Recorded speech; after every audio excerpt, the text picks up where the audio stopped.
बहुत ही सुंदर कथा, पूरी अवश्य पढ़े। प्रभु ने दिया, लेकिन तुमने क्या किया? दोस्तों, इस कथा के माध्यम से आप बहुत कुछ जान पाएंगे प्रभु के बारे में। बस आपसे अनुरोध है, कथा अगर पसंद आए तो कमेंट बॉक्स में जय जय श्री सीताराम जरूर लिखिएगा। तो आइए शुरू करते हैं। एक अमीर आदमी था। उसने अपने गांव के सब गरीब लोगों के लिए और भिखारियों के लिए प्रति माह दान बांध दिया था। किसी को 10 रुपए मिलते महीने में, तो किसी को 20 रुपए मिलते, तो किसी को 50 रुपए।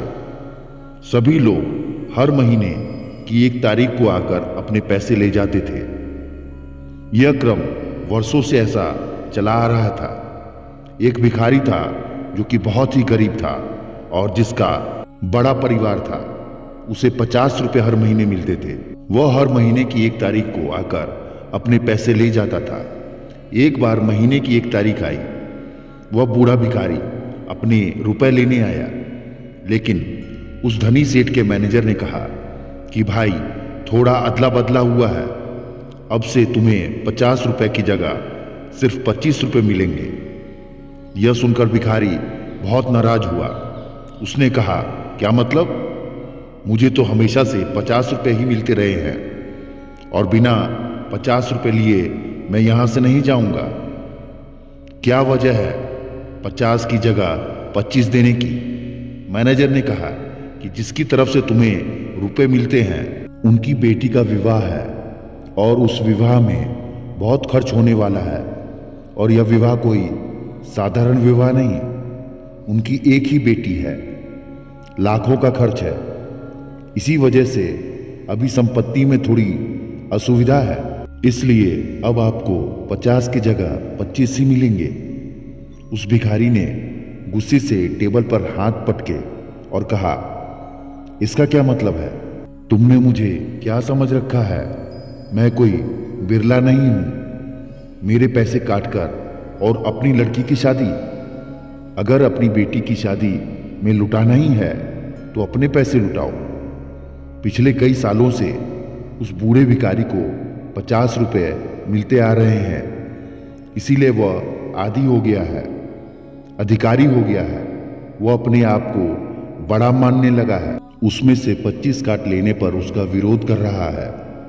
हमें जो मिला है जीवन में, उसे हम अपना मान रहे हैं। उसमें से आधा कटेगा तो हम विरोध तो करेंगे, लेकिन जो हमें अब तक मिला है, जो अपना नहीं था, वह मिला।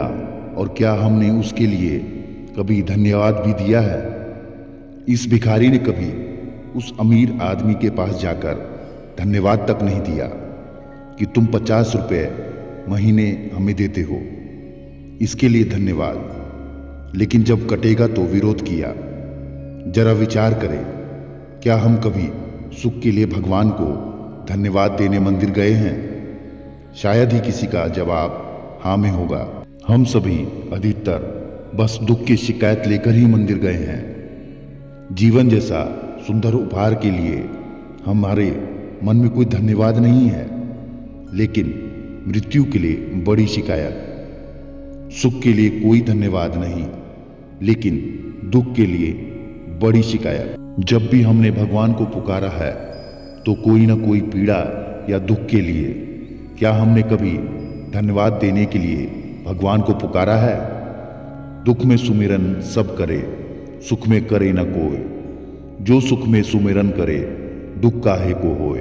कबीर दास जी कहते हैं कि दुख के समय सभी भगवान को याद करते हैं, पर सुख में कोई भी भगवान को याद नहीं करता। यदि सुख में भगवान को याद किया जाए तो दुख हो ही क्यों? अतएव ईश्वर को सदा याद करते रहिए, और जो आपको मिला है उसके लिए ईश्वर को सदा याद करते रहिए एवं धन्यवाद देते रहिए। बस अपने कर्मों पर ध्यान देते रहिए और ईश्वर का गुणगान करते रहिए। और हाँ, कथा अगर पसंद आई है तो कमेंट बॉक्स में जय जय श्री सीताराम जरूर लिखें। तो मिलते हैं अगली किसी बेहतरीन अध्यात्म कहानी के साथ। तब तक के लिए आपका आभार।